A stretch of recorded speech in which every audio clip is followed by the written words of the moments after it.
हर सूत्र का पालन, और उसमें से ही मुख्य जो है सेवा भाव, अशक्त की सेवा, ऐसे पिछले लगभग 7 दशक से करता चला आ रहा, अखिल भारत में सुपरिचित ऐसा ये मंदिर। इस मंदिर के बारे में क्या कहना। आज 68 साल पूरा करके 69वें वर्धापन दिन की ओर हम बढ़ रहे हैं,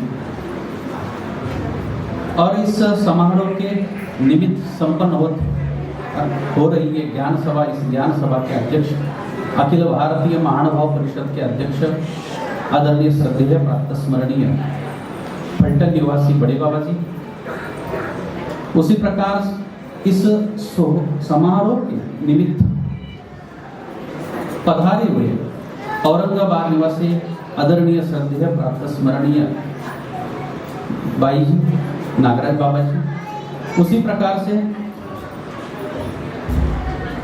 ये जो मंदिर है जिस हेतु से निर्माण किया गया, ऐसा ही एक मंदिर पुणे में भी है कि जिस अधिकरण ने एक भविष्य की सोच रखते हुए कि आने वाला जो समय है जब यह संप्रदाय महाराष्ट्र के हर कोने में फैलेगा, और जब किसी भी वासनिक को, किसी भी संत को, किसी को महात्माओं को जब दवा पानी की जरूरत पड़ेगी, और इस हेतु को ध्यान में रखते हुए पुणे और बंबई में जो 2 मंदिर बनाए, एक तो आपको पता है पिछले पीढ़ी से 60-67 साल से चले आ रहे हैं, वैसा ही एक मंदिर जिसको 2 साल में और 100 साल पूरे होने वाले, ऐसे गणेशपेट आश्रम के मंदिर के संचालक बड़े बाबा जी, और आदरणीय श्रद्धेय अरबाज बाबा जी, आदरणीय श्रद्धेय भाविक राज बाबा जी, आदरणीय श्रद्धेय हमारे सन्मित्र दिवाकर बाबा जी,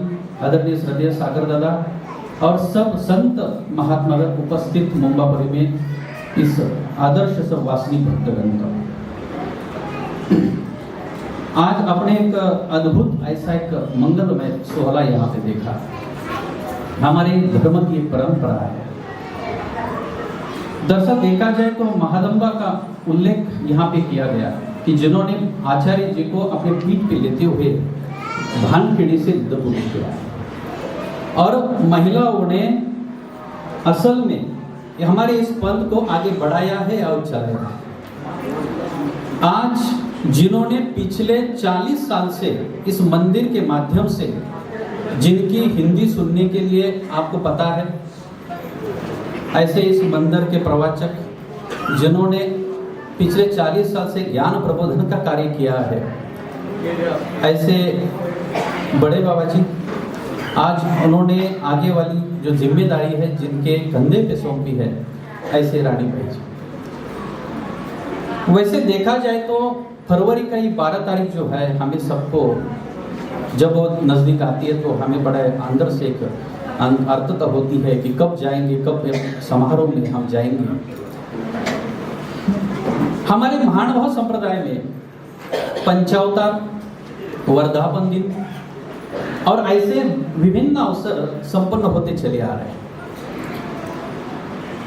सबसे पहले आप अभी जैसे बाबा जी ने जिक्र किया कि 68 साल हो गए, 68 साल से इस मंदिर में भी लोग आते रहे हैं, हर संडे आते थे, और जब भी कोई ऐसा समारोह होता है तो बड़ी संख्या में यहाँ पे उपस्थित होते हैं। लेकिन यहाँ आने का और ये प्रोग्राम रखने का हेतु क्या है? वैसे देखा जाए तो पिछले वर्धापन दिन तो हर जगह सम्मिलित हो संपन्न होते हैं, और भारी तादाद में, भारी भीड़ में वहां पे सारी भक्त जनता वहां पे इकट्ठा होती है। हम यहाँ पे आते, आप सब लोग यहाँ पे आते, ये कार्यक्रम का नियोजन ही इसलिए रखा जाता है क्योंकि हमारा जो पंथ है, हमारा जो धर्म है, ये ज्ञान पंथ है। हर चीज के पीछे कोई ना कोई मकसद होता है और हेतु होता है। हम कोई भी क्रिया करते, छोटा से छोटा विधि भी करते हैं, तो विधि करते समय उसके पीछे भी कोई ना कोई लॉजिक होता है। आंखों पे पट्टी बांध के आज तक हमारे पंथ ने ऐसा कोई विधि नहीं किया है। और वैसे देखा जाए तो आज के समय में महाराष्ट्र में या महाराष्ट्र के बाहर भी जहाँ जहाँ हमारा ये पंथ विस्तारित हुआ है। और वहां पे ऐसे समारोह जहां संपन्न होते हैं, वर्धापन दिन, तो ये वर्धापन दिन संपन्न करने के पीछे मकसद क्या है? बाबा जी ने ऐसा क्या मकसद रखा हुआ कि फरवरी के 12 तारीख को इस मंदिर का वर्धापन दिन संपन्न करना है? वर्धन मतलब उसमें वृद्धि होना, बढ़ोतरी होना।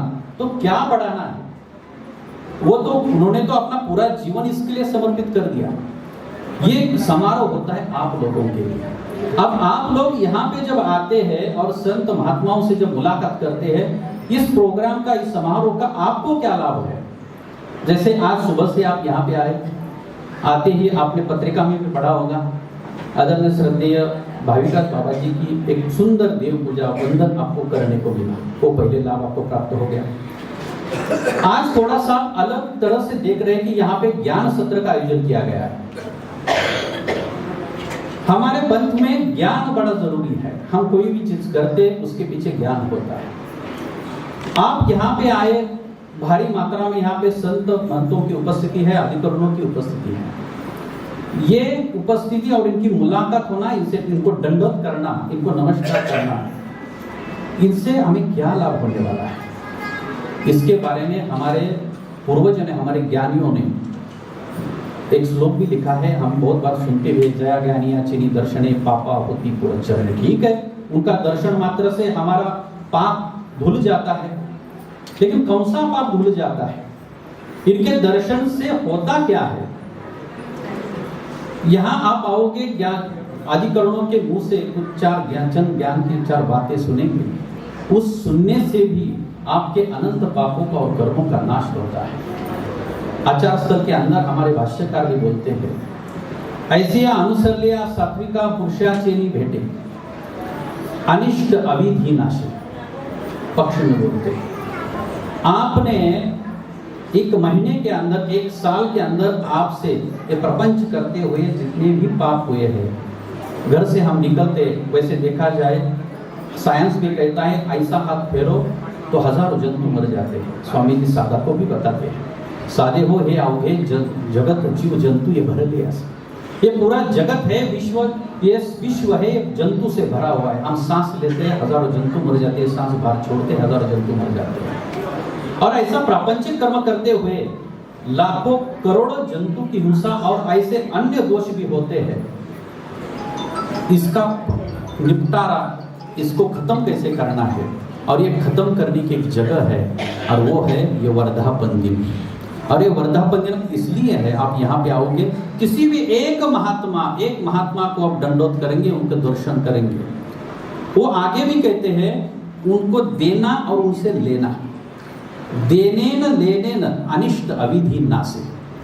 मुझे इस पक्ष का बहुत, मतलब एक पक्ष इतना सुंदर हमारे ज्ञानियों ने लिखा हुआ है कि एक महात्मा से मुलाकात करने से, आप जब आते हैं उनके हाथ में सुपारी चढ़ाते हैं, फल चढ़ाते हैं, होता क्या है? तो वो आगे कहते हैं अनिष्ट अविधि नासे, लेने न देने न। आप उनको देते हैं, या बाबा जी आपको प्रसाद देते हैं। बहुत बार लोग ये भी जिक्र करते हैं, बाबा जी महात्मा हमें क्यों प्रसाद देते हैं? नहीं, वो जो भी देंगे उससे भी आपके अविधि का नाश होगा।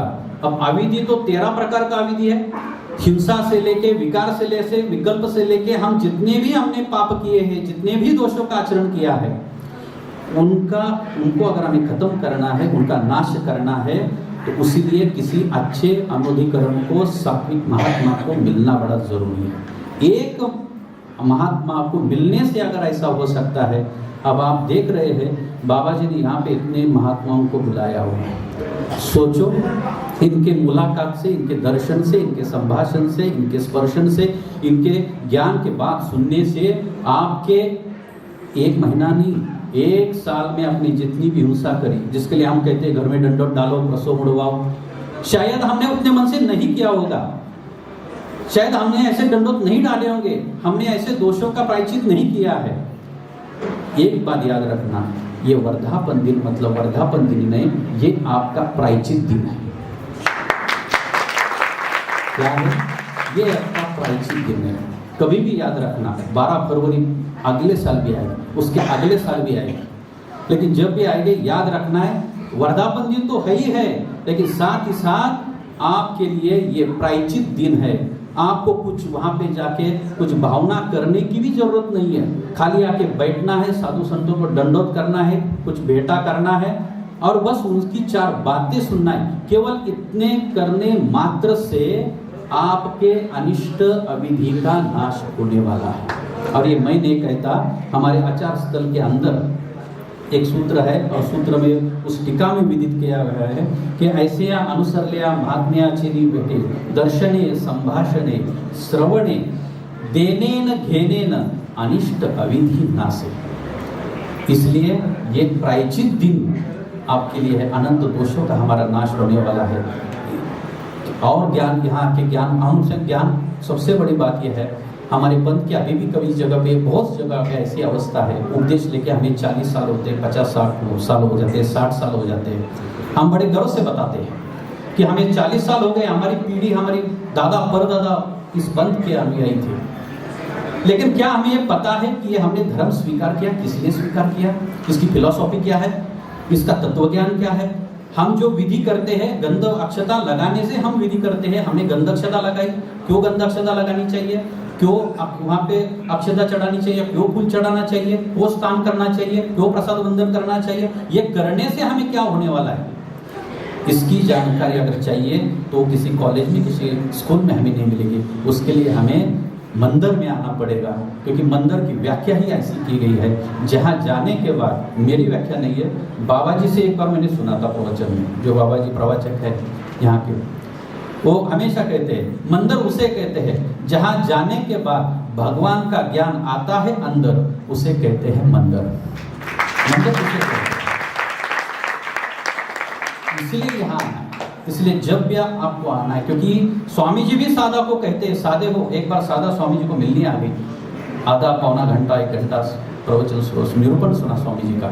सादा बोली बात नहीं, जी मुझे कुछ समझ में नहीं आया, आपने बताया तो सही लेकिन मेरे पल्ले कुछ नहीं पड़ा। स्वामी जी बोलते हैं सादे हो, चिंता मत करो, आपने खाली सुना, सादे हो एतीचे निरूपण ऐकले तुम्हा महंत श्रेय झाले। आपने आधा पौना घंटा जो भी हमारा निरूपण सुना, भले आपको कुछ समझ में ना आ जाए, लेकिन आपके महंत श्रेय हुए, मतलब बहुत आपका लाभ हुआ है, अनंत कर्मों का आपके नाश हुआ है। इतनी ताकत ज्ञान के अंदर है। ज्ञान में बहुत ताकत है। केवल ज्ञान की एक आधा घंटा ज्ञान सुनने से भी, एक आपने स्मृति स्थल में देखा हो, ऐसे बहुत सारे प्रसंग है कि आचार्य निरूपण कर रहे, बाहर एक बम्मन रास्ते से गुजर रहा था, अंदर आचार्य और शिष्यों के बाद वार्तालाप हो रहा था, धर्म चर्चा हो रही थी। वो बाहर होके खड़े होके सुन रहे थे, आचार्य कुछ बता रहे थे, शिष्य कुछ सवाल कर रहे थे, सवाल जवाब चल रहा था। बाहर खड़ा हुआ बम्मन आचार्य जी की ये वार्ता सुन रहा था, शिष्यों की ये वार्ता सुन रहा था। आधा 1 घंटा उसने सुना, उसमें इतना परिवर्तन आ गया कि ये सब होने के बाद वहाँ अंदर आया और आचार्य जी के पास उसने इस धर्म में प्रवेश किया, प्रवेश नहीं अनुसरण ले लिया। 1 घंटा ज्ञान का चर्चा सुनने से इतना बदलाव हो सकता है, जिंदगी संवर सकती है। आज के हम 21वीं सदी में हमने डेवलपमेंट तो बहुत कर लिया, विज्ञान का आविष्कार बहुत हो चुका है। हमारे घर के अंदर सब प्रकार के भौतिक साधन है। हमारे घर के अंदर हम किसी घर में जाते हैं, हमारे घर में सोफा सेट है, डिनर सेट है, किचन सेट है, सारे सुख वस्तुओं के सेट है, सारे सुख वस्तुओं के सेट है। अब गांव में भी पहुंच चुका है, हर गांव में सारे प्रकार के टी सेट से लेके सोफा सेट तक, टीवी सेट, सब कुछ हमारे पास सेट है। सेट होने के बावजूद भी एक इंसान कहता है मेरा मन अपसेट है। सेट तो सब है लेकिन कहता है मेरा मन अपसेट है, क्योंकि एक मन को सेट करने वाली और शांत करने वाली कोई भी ऐसी मेडिसिन दुनिया में पैदा नहीं हुई है, ना कोई ऐसी दवा आपको मेडिकल में मिलेगी। वो मिलने के लिए, वो प्राप्त करने के लिए आपको इस मंदिर के अंदर आना पड़ेगा और वो ज्ञान की 4 बातें सुननी पड़ेगी। बाबा जी ने बहुत ही सुंदर, उनका प्रवचन सुनने के लिए संडे लोग आते थे, तरसते थे। वैसा ही कार्य इस मंदिर के द्वारा किया जा रहा है, करते करे है। मैं ऐसा ही मंदिर का कार्य करता रहे।